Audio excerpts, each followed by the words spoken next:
All-American trophies for all your screen printing and embroidery needs. Art Main, women's clothing, accessories, and art supplies located 13 Main Street, South Minot. Buffalo Wings and Rings, the sports restaurant experience, located in South Minot. Badlands Bar and Grill, everyone's welcome and is our special guest, located in Southwest Minot. Fiancé Bridal, located in downtown Minot or shop online. KCJB, 9:10 a.m., Minot's news and information station. Buffalo Wild Wings, wings, beer, sports, located in 3820 South Broadway.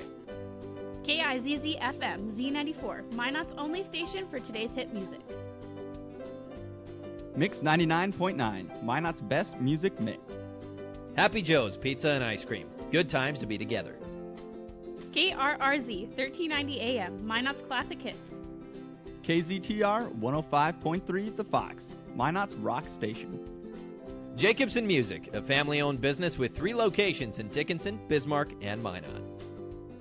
KYYX 97 Kicks FM, Minot's hot new country.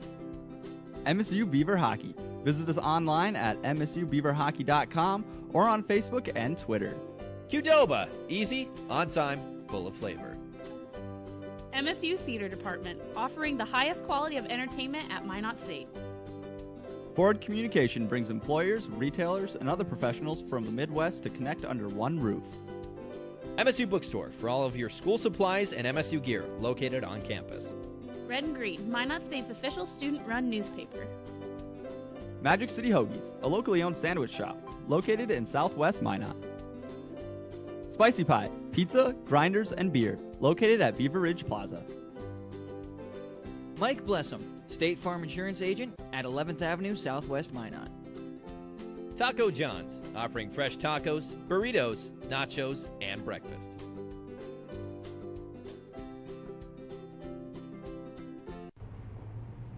Hey everybody, welcome to the MSU Thursday Throwdown. Normally we're on Saturdays for the showdown, but tonight the Beavers are hosting Thursday night college football against the Northern State University Wolves.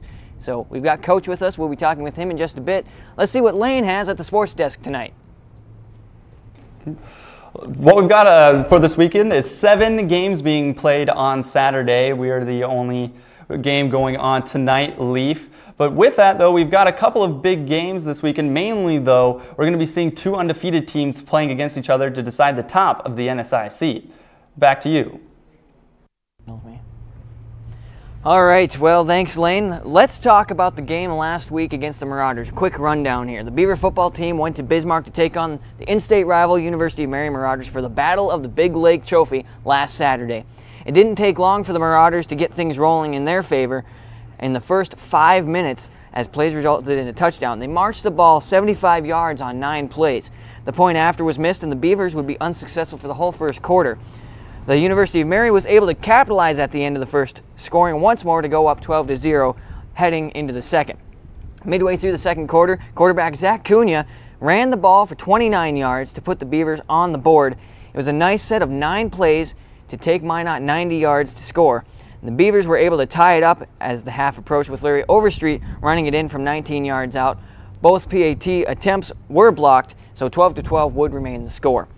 The Marauders would open up the second half, scoring with a 24-yard run and a point after to go up 19-12. And the Beavers would struggle to score in the third, and they needed a big fourth quarter, and that's just what they did. Just like the Marauders, the Beavers would score early in the fourth quarter with Overstreet running in for 4 yards. Taylor Maloney would run in for an additional 2 points, put the Beavers up 20-19. In the closing minutes of the game, Minot had the ball. Overstreet was able to get through and run it in for a touchdown and put the Beavers up 27-19 with 1:02 to go. The Marauders would take the ball, but they had no timeouts left, so the University of Mary had to air this one out to get back in the game, but the Beavers would end it with an interception from Nico Walker. Overstreet led the team in rushing with 190 yards and 3 touchdowns, and also had 2 catches for 28 yards, while Zach Cunha threw 7 completions for 65 yards, but no touchdowns on his throws. On the defensive side of the ball, which I know Coach really prides himself on, Donnell Vercher led the team with 12 tackles, Bryce Broom behind with 11, and Nico Walker had 10 and that 1 interception. Again, the Beavers hosting Thursday night college football as the Wolves of Northern State from Aberdeen, South Dakota come all the way up here to Minot, North Dakota. Kickoff is at 7 p.m. and can be seen on Midco and MSUBeavers.com. Northern State comes into this game off a 28-20 win over MSU Moorhead at home, making them 2-3 on the season. Their other win was at the very beginning of the season as they won in the Ag Bowl against Wayne State 23-16. So far they have 504 yards rushing, 732 yards passing for a total of 1,236, 242 solo tackles along with 130 assist tackles, adds up to 372 tackles so far on the season for Northern. A very aggressive team coming here to Minot, so the Beavers are going to have to be strong up front, and we're going to talk to Coach about last week's game against the Marauders and what they've prepared for Northern this week. Don't go anywhere. You're watching the MSU Thursday Throwdown.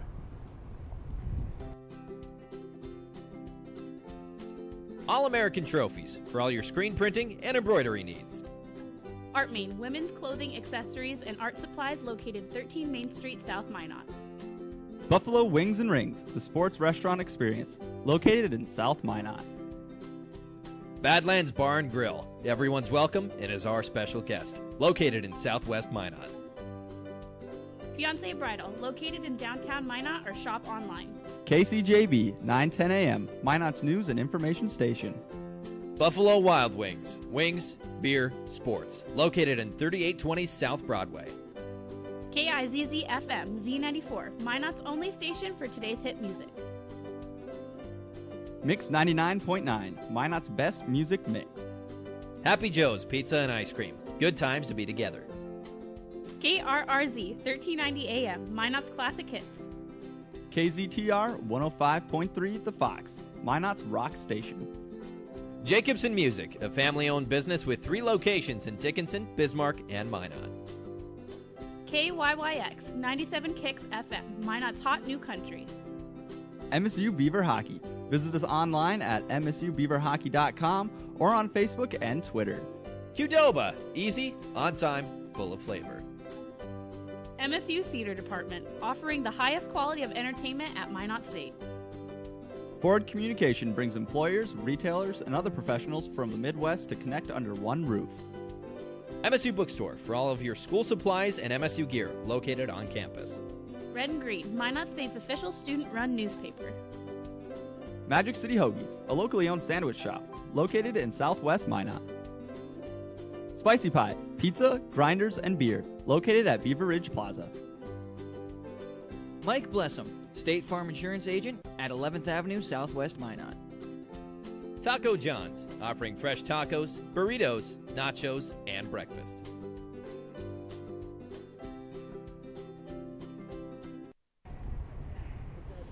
Welcome back to the MSU Thursday Throwdown. I'm Leif Bakken here with head coach of the Minot State University Beavers, Mike Aldrich. Thank you again for being with us, Coach, for the pregame show.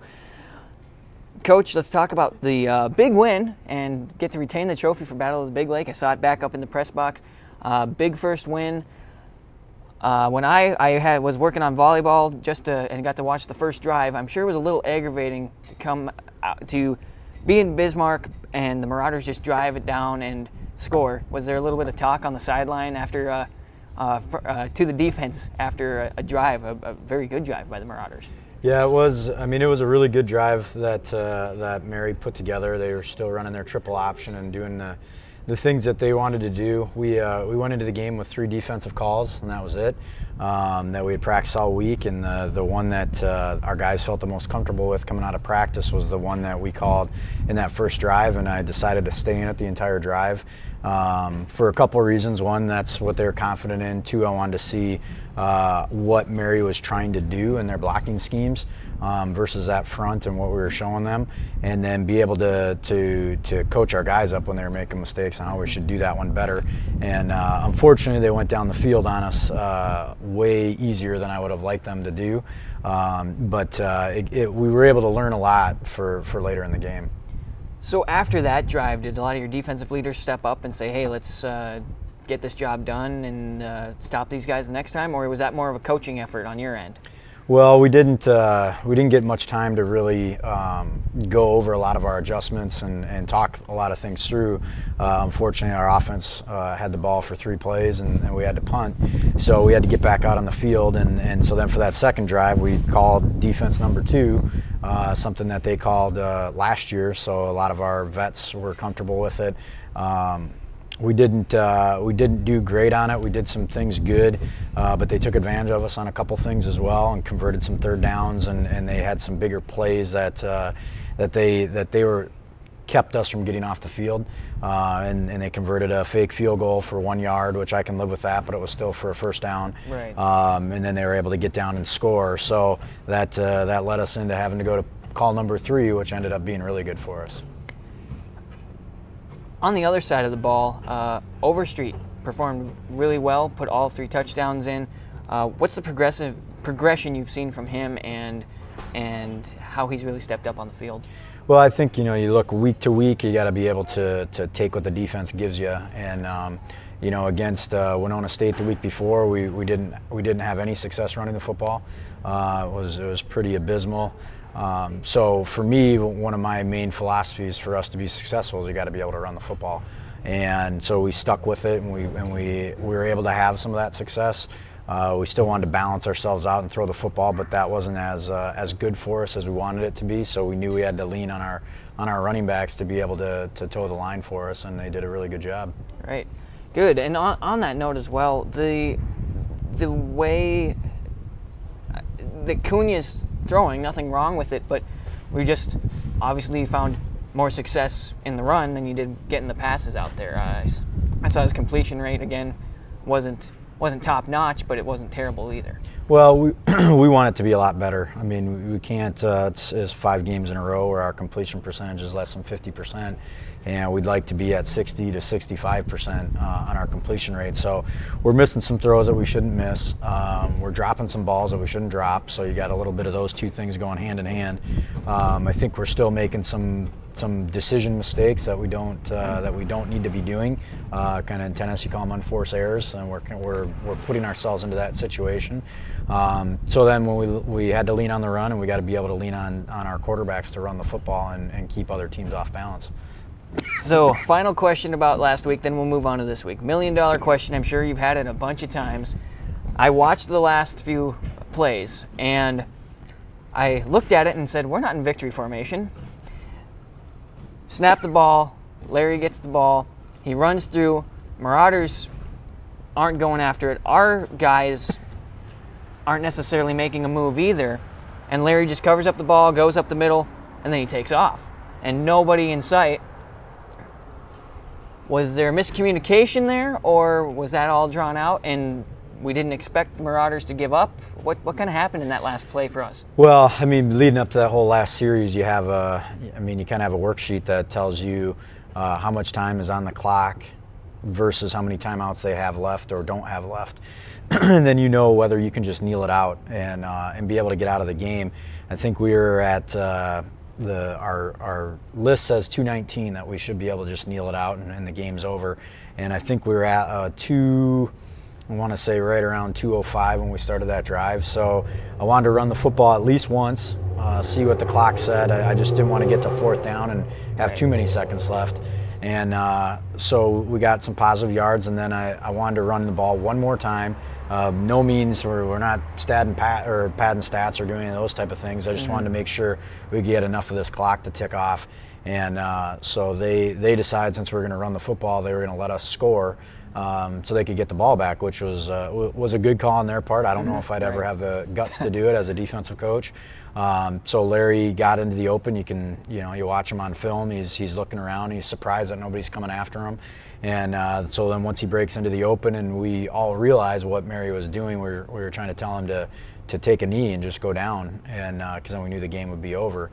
But he didn't do that, and we didn't prepare him for that either. I mean, it's the first time, and for me, coaching in 23 years, that I've ever seen a team do that. So it wasn't a situation we prepared them for, so that's on us. But by the same token, it really didn't bother me that much, because I knew with a minute left and Mary needing to score 8 points, that's not the kind of offense that they can run. And you could see, I mean, we were able to do whatever we wanted to do on defense. Their quarterback was very uncomfortable, and we were able to get a turnover to finish it. So let's move on to tonight and talk about this Wolves team coming in. Again, they're 2-3. We're 1-4. Not that that matters. You're coming into it 0-0. I know that's what you said, and that's what your thoughts process is. But so the defense of this Wolves team has always been pretty aggressive, and they're going to be tonight, and really pressure the line. The line's got to be strong up front. What's kind of your game plan going in? We're going to air this one out quite a bit, or are we going to put it on the ground a lot? No, we've got to still establish the run. I think that's still vitally important to us. We got to be creative in what we do.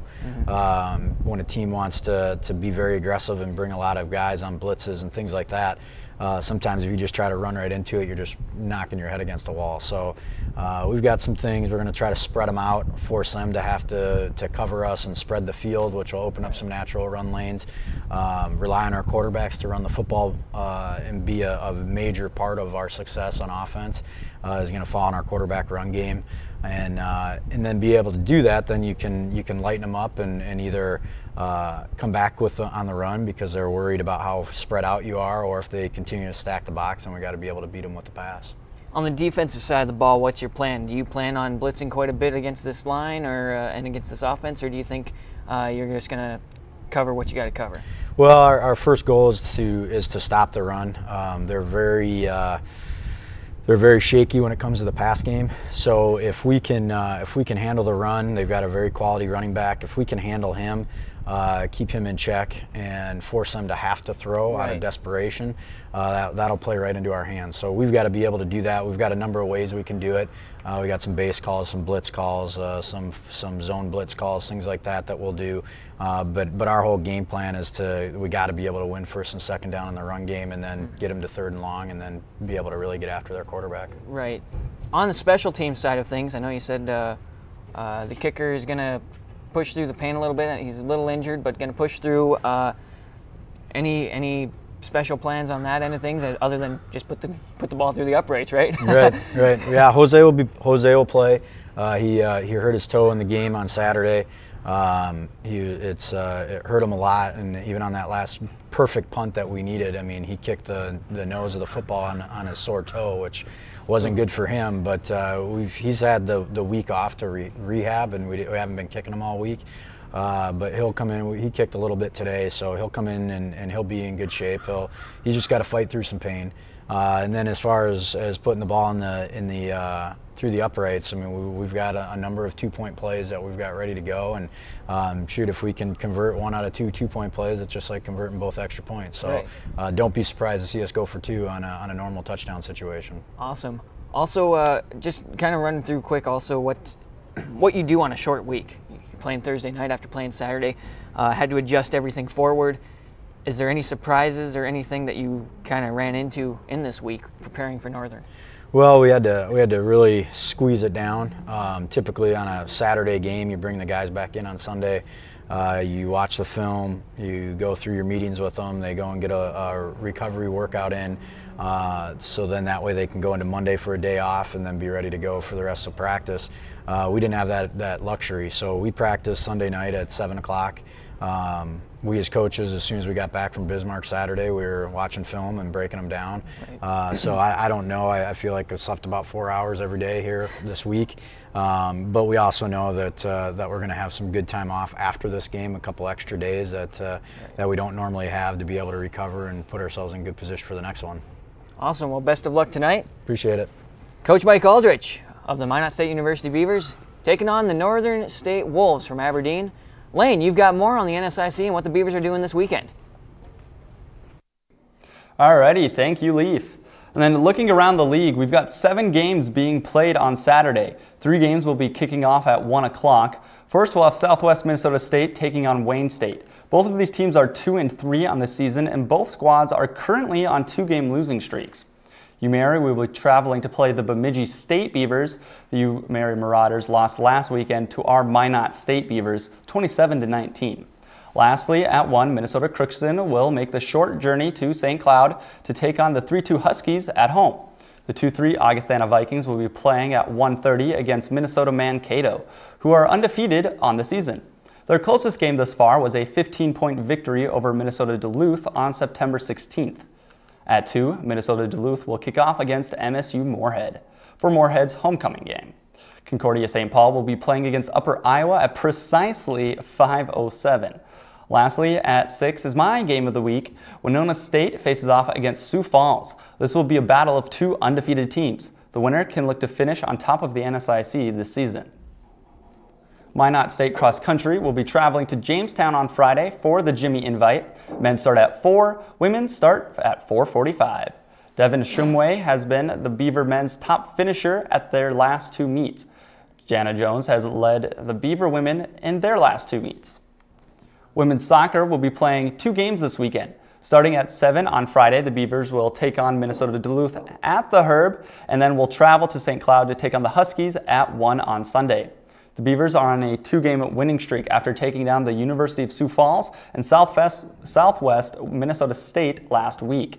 Freshman Sophia Lewis was selected as the NSIC's Offensive Player of the Week. She scored 2 goals and had 2 assists over the weekend. The Beavers lead the NSIC in score differential with 19 goals over their opponents this season. Women's volleyball is in the midst of a tough rank play. They played 13th ranked Winona State last weekend, going 0-3 and dropping the match. This weekend they will be playing number 17 Augustana University and number 21 Wayne State College. The Beavers will be traveling to Warrensburg, Missouri on Monday and Tuesday of next week for the Midwest Classic Golf Tournament. Sophomore Miriam Dooms has been a standout for the Beavers this season. She finished top 10 in every invite she's participated in, with 1 top 5 finish in there as well. Kira Dioniewski and Catherine McLennan are also players to watch, with 1 top 10 finish apiece.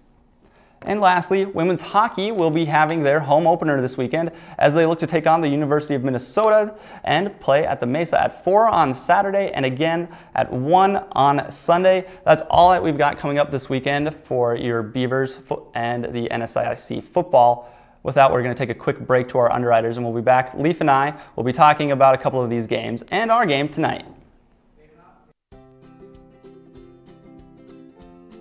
All-American Trophies for all your screen printing and embroidery needs. Art Main, women's clothing, accessories, and art supplies located 13 Main Street, South Minot. Buffalo Wings and Rings, the sports restaurant experience, located in South Minot. Badlands Bar and Grill. Everyone's welcome and is our special guest. Located in Southwest Minot. Fiancé Bridal, located in downtown Minot or shop online. KCJB, 9:10 a.m., Minot's news and information station. Buffalo Wild Wings. Wings, beer, sports. Located in 3820 South Broadway. KIZZ FM, Z94, Minot's only station for today's hit music. Mix 99.9, Minot's best music mix. Happy Joe's Pizza and Ice Cream. Good times to be together. KRRZ, 1390 AM, Minot's classic hits. KZTR 105.3 The Fox, Minot's rock station. Jacobson Music, a family-owned business with 3 locations in Dickinson, Bismarck, and Minot.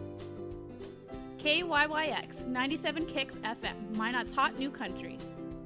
MSU Beaver Hockey. Visit us online at msubeaverhockey.com or on Facebook and Twitter. Qdoba, easy, on time, full of flavor. MSU Theater Department, offering the highest quality of entertainment at Minot State. Ford Communication brings employers, retailers, and other professionals from the Midwest to connect under one roof. MSU Bookstore for all of your school supplies and MSU gear, located on campus. Red and Green, Minot State's official student-run newspaper. Magic City Hoagies, a locally owned sandwich shop, located in Southwest Minot. Spicy Pie, pizza, grinders, and beer, located at Beaver Ridge Plaza. Mike Blessum, State Farm Insurance Agent at 11th Avenue, Southwest Minot. Taco John's, offering fresh tacos, burritos, nachos, and breakfast.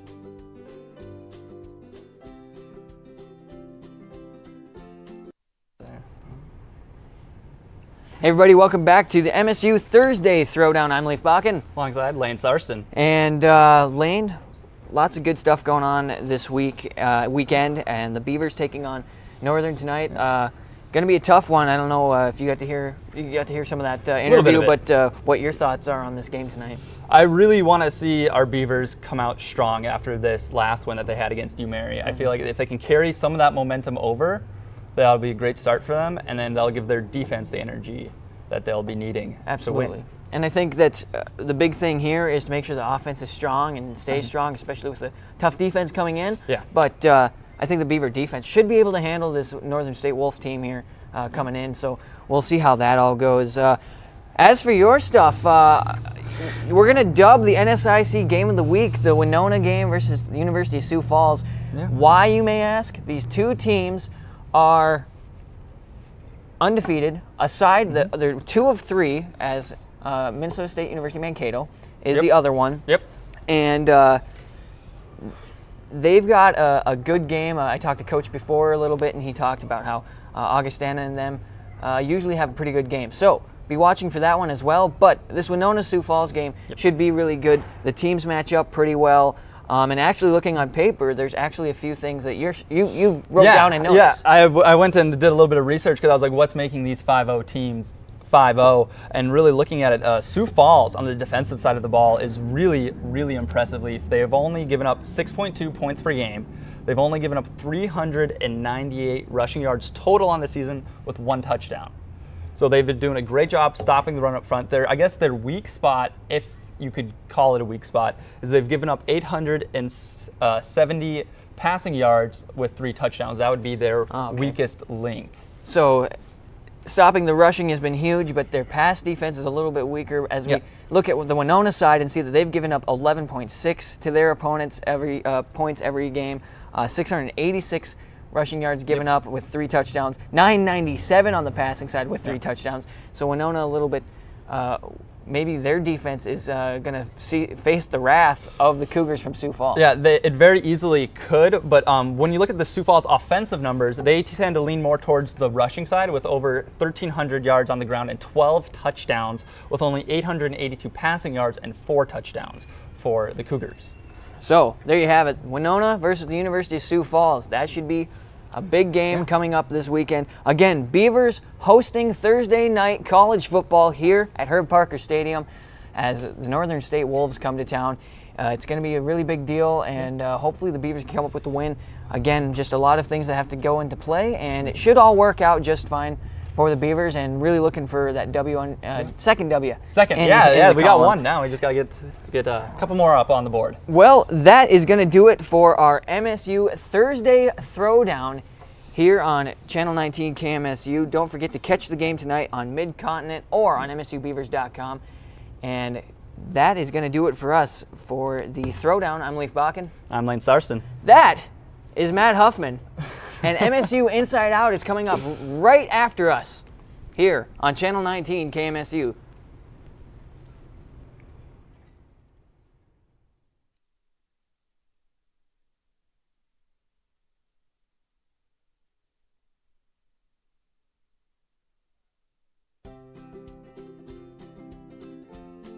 All-American Trophies for all your screen printing and embroidery needs.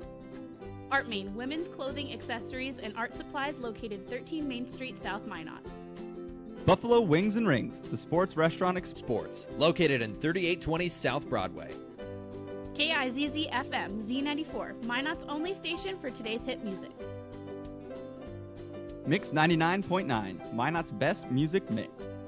Happy Joe's Pizza and Ice Cream. Good times to be together.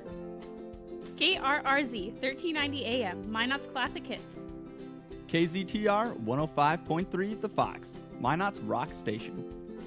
Jacobson Music, a family-owned business with 3 locations in Dickinson, Bismarck, and Minot. KYYX 97 Kicks FM, Minot's hot new country. MSU Beaver Hockey. Visit us online at msubeaverhockey.com or on Facebook and Twitter. Qdoba, easy, on time, full of flavor. MSU Theater Department, offering the highest quality of entertainment at Minot State. Forward Communication brings employers, retailers, and other professionals from the Midwest to connect under one roof. MSU Bookstore for all of your school supplies and MSU gear, located on campus.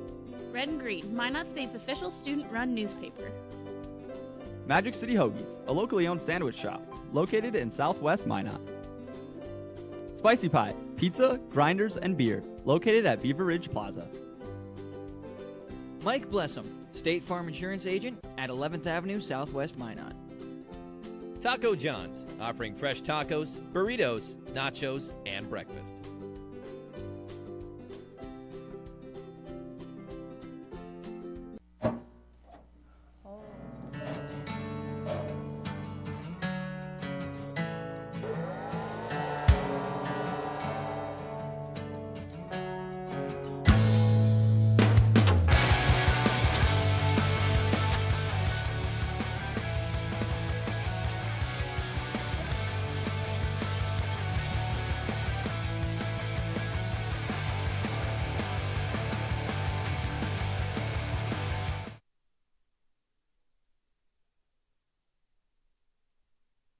Big show tonight as we kick off Knotstock here on campus. I'm going to talk a little more about that. We both are actually. Both our interviews very Knotstock related. That's correct.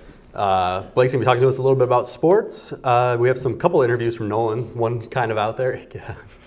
But at the same time, we have little weather and campus events. So we're going to go ahead and... I'd just like to interrupt and tell you, Matt, happy birthday. Well, thank you. Yes, I'm turning 16 today, actually. It's a big day for me. So, the big 1-6. But we're going to go ahead and kick it over to Nolan, who has a special guest from the Wiseman Rodeo Association. All right, thanks, guys. Standing here now with Matt Kastner, team roper out of Cody, Nebraska, leader of the Badlands circuit right now, standing on the grounds of the All Seasons Arena for the Minot Wiseman's Rodeo. Matt, thank you for joining me. You've been here a couple of years. I just want to start by asking you a little bit about the sport of team roping for the people that don't know much about it back home. Well, team roping's the only teamed event in rodeo. You have a header and a heeler, and the header heads a steer and turns them, and the heeler tries to catch both feet. I mean, it's pretty. That's about what it is to it. All right, what's your job when it comes to team roping then? Well, I actually heel, but so I just try to catch the feet when the header turns him. All right, so probably pretty tough to catch the heels. What's just kind of some of the technique that you gotta have to be able to do that? Well, you just gotta be in good position, and then you gotta be in time with the steer when he's hopping, to where so it makes it easier to get your rope under there to get both feet. All right, and then you said it's the only team sport in rodeo, which makes it kind of unique. So as far as when it comes to teamwork, how important is the teamwork, I guess I should say? It's important. There's a lot of timing to it. I mean, you need to practice a lot with your partner, and everybody does it different, so it's kind of to get your timing down with your partner. I mean, it's real important, really, to practice a lot.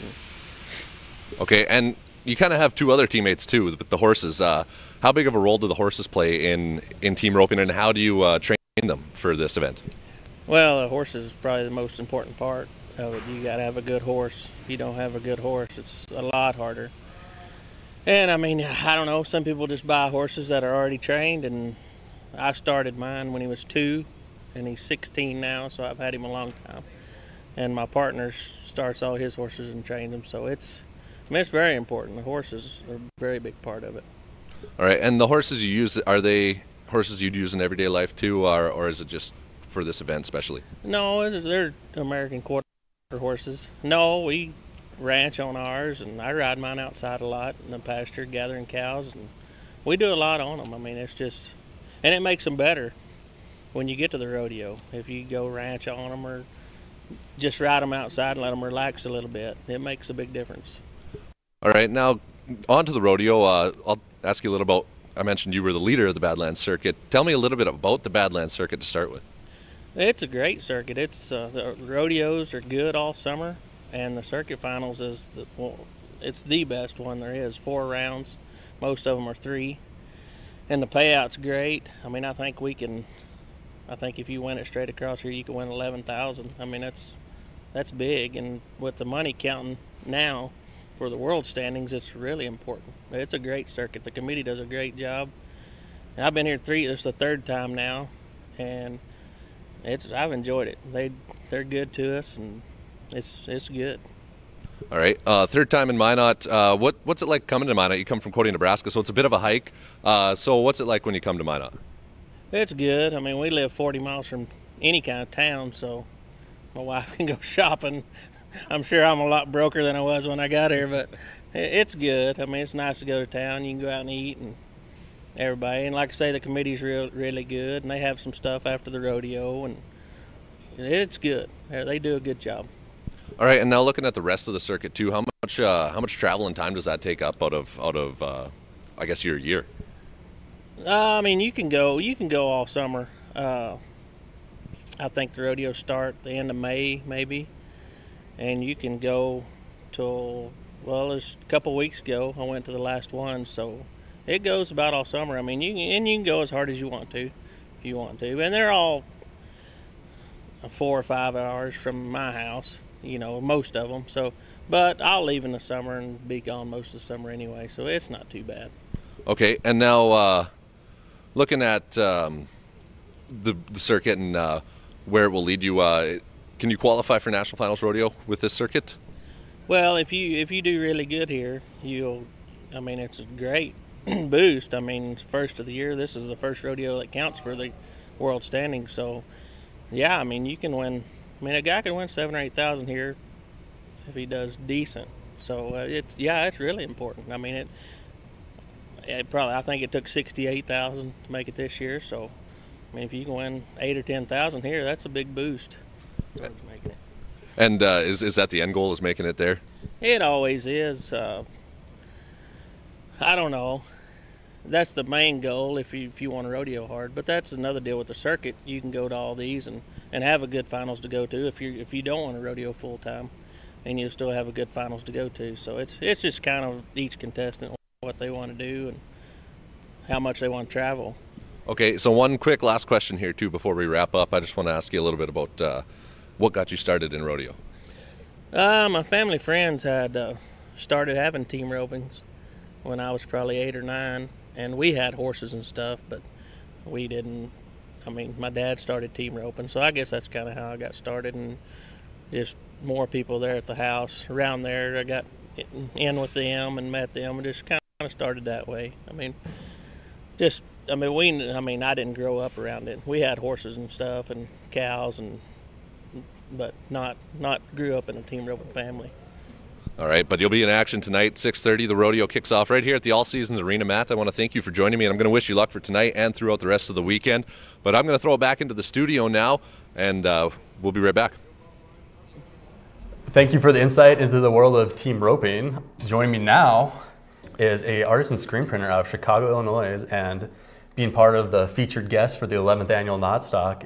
A big welcome to Ryan Dugan. How are you doing tonight, Ryan? Good. Good to be here. Thank you. It's good. So we're gonna start all the way at the beginning. Okay. All the way back. So how did you first decide that you wanted to get into not necessarily just screen printing, but just art, kind of in general? I've always liked to draw. Mm-hmm. As a kid, I liked to draw. My sister draws too, so we sort of got into it that way. And all through childhood was just like drawing a lot. And then once I came in contact with printmaking and stuff like that in high school, it sort of seemed to be a good fit for the style that I draw in. And now, were you a Chicago native? Did you go to high school in Chicago? No, I grew up in Illinois, but Okay. further north in a more rural Okay. area, like up near Wisconsin. So I moved to Chicago when I was 18, and I've been there since. See, when you say rural, is Minot considered rural, or is it smaller than that? No, it would be like around this sort of a Okay. scene, maybe a little. That's a little cool that more. you guys had a printmaking program for your high school, then to kind of. Yeah, we had a graphics class where we learned how to screen print T-shirts, and we learned how to run a little offset press and how to make die cut stickers and stuff. Wow. So it was cool. It was like the more applied arts. So that was kind of your segue into like what eventually did you start doing gig posters? I'm sorry, when did you exactly start doing gig posters, and what got you into that? That came later after college, when I started to meet people who were playing in bands, and my roommate was in bands, and I was playing in bands too. So a bunch of people started to ask me to design flyers for shows, and over time I kind of just relearned how to screen print. this time just out of my apartment in Chicago. So over time, it was just kind of getting back into it that way, making stuff for other people's bands. And it's so interesting. We had the guest here last year that kind of had like the similar setup, how everybody kind of starts off in their apartment and they'll have like, yep, you know, the pictures of all the stacks and stacks and the drying racks and everything. And it's just like, it's a very cool and interesting community, like within the art world itself, is like the gig poster makers. It's kind of one of the more connected ones too. Yeah, especially in Chicago. There's a lot of us there. And yeah, there's a ton of us, but there's no real like ugly competition. Everybody gets along well and we all work. And yeah, it's kind of one of the art forms you can do in an apartment because you don't need any weird chemicals. You don't need any heavy equipment. So you can kind of pull it off. You might ruin a tub in your apartment, but that's about the worst of it. Who takes baths anymore? Right? Oh, come on. But so I was going to say, you got a gentleman's code, but the way I understand it, you work with your wife. Yeah, you and your wife work together. My wife is a screen printer as well, and she's here with us. Yeah, she's here with us. But yes, she's not like she's somewhere. No, okay, all right. Yeah, she strictly prints for other artists, whereas I mostly print my own work. So what she does is she's a really good printer, whereas I'm better as an artist than a printer. So she's kind of made me a better printer. Oh, wow. But yeah, she works for other artists who don't know how to print or just don't have any desire to print for themselves. So yeah, she picks up contract work essentially. And now when you, is that what brought you together kind of, was the shared? That's how we met. Yeah. Actually, she used to print for Jay Ryan, who was a not stock artist of a few years ago. So yeah, she worked for Jay and I met her that way because we were just running in similar circles. So. Well, Zay, that's cool. Is there, I guess my last question is, there's anything else you'd like to add? Anything you'd like to plug a little bit on the show while you're on Big Channel 19? I would just say if you have time, come down on Saturday to the closing reception and check out the prints on display and see the bands. And yeah, we'll be down there with all of our prints hanging up. Yep. All right. Thank you once again, Ryan Dunnigan. Excuse me. Yeah. And still to come up, we have Blake with sports. We have more football with Nolan and another not stock artist.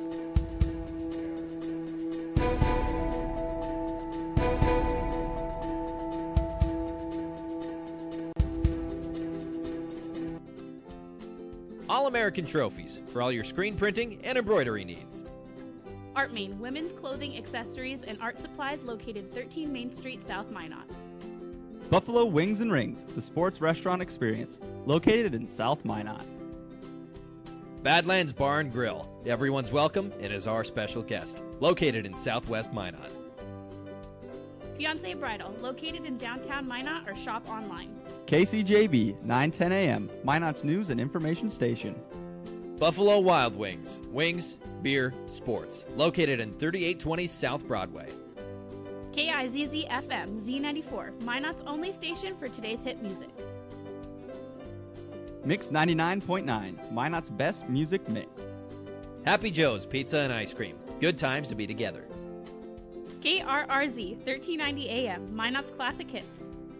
KZTR 105.3 The Fox, Minot's rock station. Jacobson Music, a family-owned business with 3 locations in Dickinson, Bismarck, and Minot. KYYX 97 Kicks FM, Minot's hot new country. MSU Beaver Hockey. Visit us online at msubeaverhockey.com or on Facebook and Twitter. Qdoba, easy, on time, full of flavor. MSU Theater Department, offering the highest quality of entertainment at Minot State. Ford Communication brings employers, retailers, and other professionals from the Midwest to connect under one roof. MSU Bookstore for all of your school supplies and MSU gear, located on campus. Red and Green, Minot State's official student-run newspaper.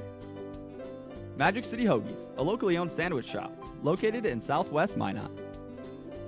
Spicy Pie, pizza, grinders, and beer, located at Beaver Ridge Plaza. Mike Blessum, State Farm Insurance Agent at 11th Avenue, Southwest Minot. Taco John's, offering fresh tacos, burritos, nachos, and breakfast.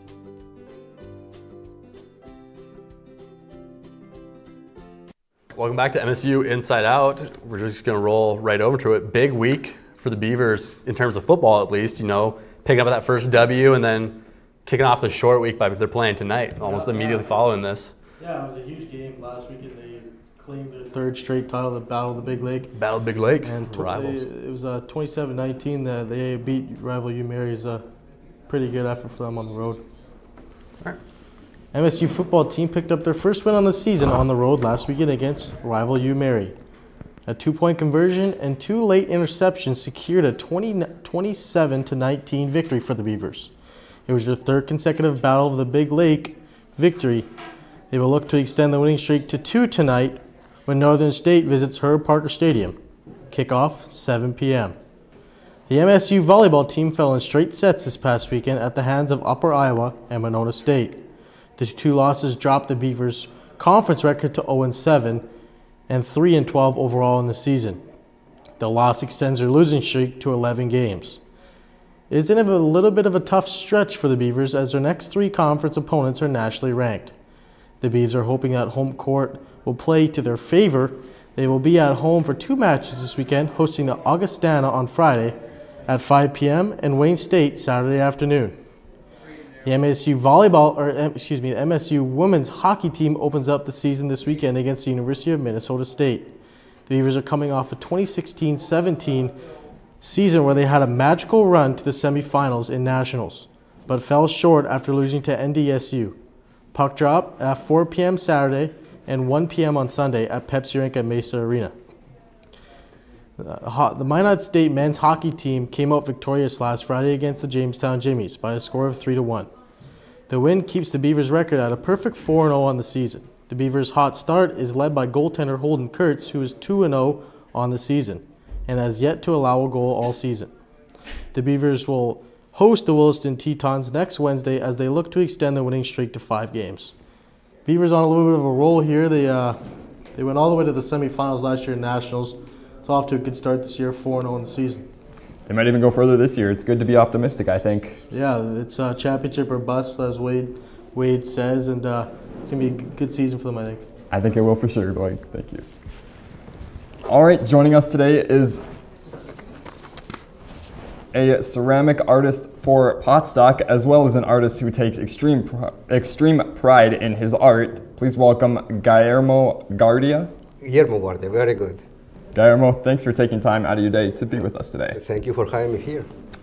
Now, Pottstock is an event that has something to do with pottery, is that correct? Yeah, it's mostly print, music, and then they have this kind of, they have 5-6 wheels for kids to try to make a pot. So that's coming today, tomorrow, and Saturday. Do you think you could give us a little bit more information about the event? For the Pottstock, mostly some of the college kids are helping the students do some pottery. I am here to do some demos and working with the kids to make some small figurines in clay. I might do some sculpture tomorrow or Saturday. In terms of the people that show up to Pottstock, what type of demographic do you guys usually get? Well, so this is my first time doing the Pottstock, so I might tell you today, mostly middle school, high school, girls and boys, so big crowd today. Was pretty busy working with the kids. How long total have you been involved with the process of Pottstock? Pottstock, I think I came to non-stock 3 or 4 years ago. I was I used to work for the Museum of Art in Grand Forks, and part of my job was coming here to bring an exhibit for non-stock. So I knew about the event pretty much since started. I think it has been almost 10 years that non-stock started. But they had the Pottstock, I think it's fairly new, maybe 3 or 4 years ago. And I came to Minot 3 years ago, and I did some demos, and now I'm back to work with the kids and do a few more demos and maybe leave another sculpture for the collection.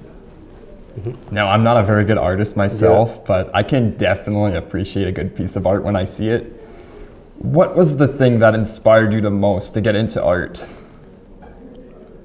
Well, I think I was always, when I was a little kid, I always was interested in working with clay, like Play-Doh. I used to make my own action figures, so I was always, let's say, making figurines in clay. And then I got the support from my parents to go to college for art. So, but then I switched my major because, you know, art doesn't pay bills. So I changed to a different major when I went to college, and my last elective in college in Peru was ceramics. And that's the thing with clay, is that one of the things with clay is that you like it too much. And then you want to make more, and I wanted to make more. I wanted to learn more about ceramics, and that's one of the reasons I came to study ceramic UND in Grand Forks, my last elective. So I came here for ceramics in 2002. Thank you, Guillermo. Is there anything else you would like to add? No, I like coming to Minot. I'm very impressed with the art community, especially in the college, with the faculty, with the college students. They are always happy to see a very energetic art community in North Dakota.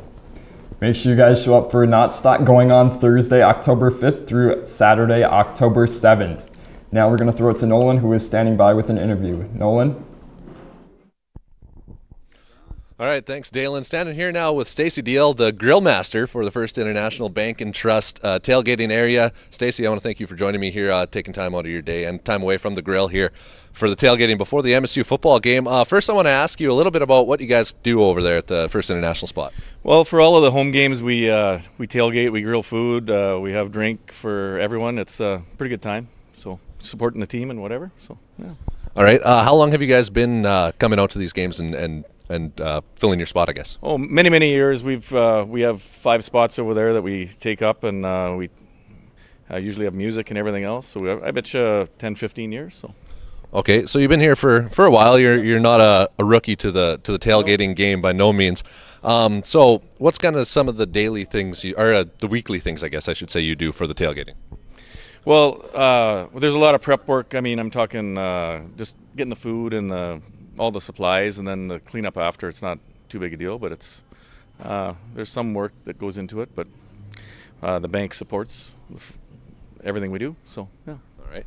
And okay, so we're getting here, running a little short on time, but I'll ask you a little bit about what your favorite part of the tailgating is. I like the grilling myself. So, and we grilled for over 600 at the homecoming. So we kind of got a system going, and we have it all figured out. Took us a while. All right. Can you tell me what's on the menu tonight, or is that a surprise? Nope, it's not. We have cheddar brats and burgers, and we have chips and drink.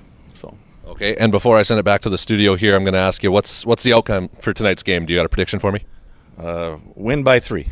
Win by 3 over Northern State. Stacy, thank you for joining me. We're going to throw it back to the studio now.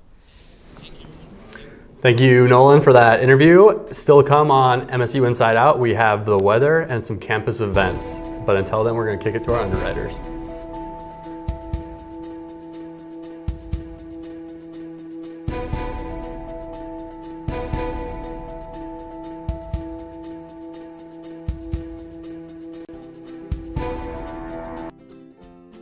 All-American Trophies for all your screen printing and embroidery needs.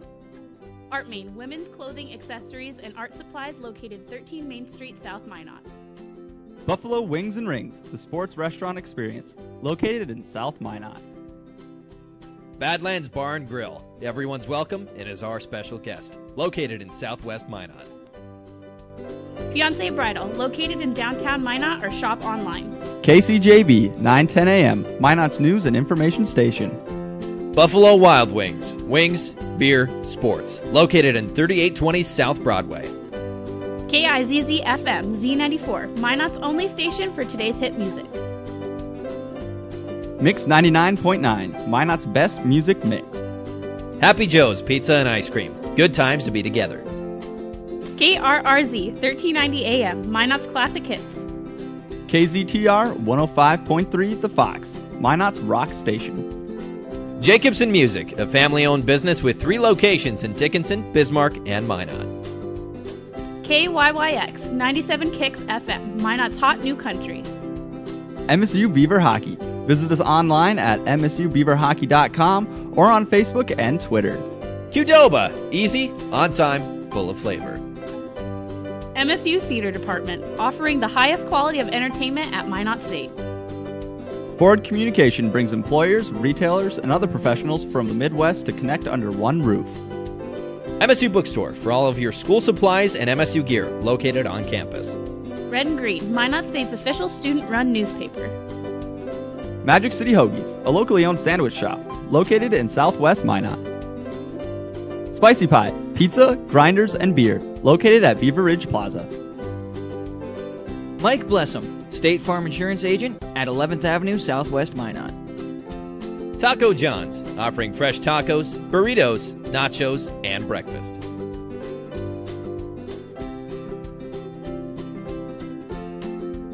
Welcome back to MSU Inside Out, and we're going to go ahead and look right into our forecast for this weekend. It's going to start off pretty warm tomorrow with a high of 66 and a low of 50, mostly sunny. Saturday, we have a high of 64 and a low of 44, partly cloudy. And Sunday is the big kicker. We have a pretty decent high of 60, partly cloudy, but that low of 34 is about to get chilly. Winter is here. Break out the long sleeves and puffy jackets. But now we're going to go ahead and see what's going on the campus. Big week, Notstock rolling on. So definitely got some interesting events going on this week. So first of all, we have Notstock going on from Thursday, October 5th, which is today, until Saturday, October 7th. And you could also check out Potstock as well there. It's at Minot State University with the Poetry Slam Thursday today at 7 o'clock. Craft Stock is Friday, October 5th through Saturday, October 6th from 9 to 4 with the Notstock reception at 62 doors. Saturday, October 7th at 7. Thursday, October 5th through Sunday, October 8th is the Wise Men's Rodeo going on at the North Dakota State Fair Center, which opens at 10 a.m. with the Rodeo Expo and Trade Show from 10 a.m. to 10 p.m. with the Badlands Circuit Finals daily at 6:30. And then lastly, the Minot Symphony Orchestra Concert, Saturday, October 7th at Minot State University at Anne Nicole Nelson Hall with the Romeo and Juliet themed concert at 7:30. a lot of events going on campus. This is kind of, Notstock is kind of like the Super Bowl for Hartnett Hall, as I kind of think. You got all the various faculties involved. I mean, you got the art students doing with screen printing, the craft stock. You got word stock going on with the poetry. We have the world-renowned poet Oompa, who's going to be performing in about an hour and a half. That's definitely a good way to explain it. Yeah, and of course you have the broadcasters down in the Beaver Dam, throwing some tongue twisters out. So come out, check us out tomorrow. We're going to be there alongside the screen printers and everything else. But as we look forward to the Beavers football game tonight, you know, they're coming off that big W off of the Battle of the Big Lakes, so that was good. A big shout out to our guest, Ryan Dugan, and I'm going to let you say the name. Guillermo Gardia. Guillermo Gardia. Thank you for both those guests for joining us. Nolan's 2 interviews, and another crazy with like the Wise Men Rodeo. It's a big one in town. Definitely. But I think that's about all we have for tonight. So thank you for joining me. I'm Matt Huffman. And I'm Dalen Eddington.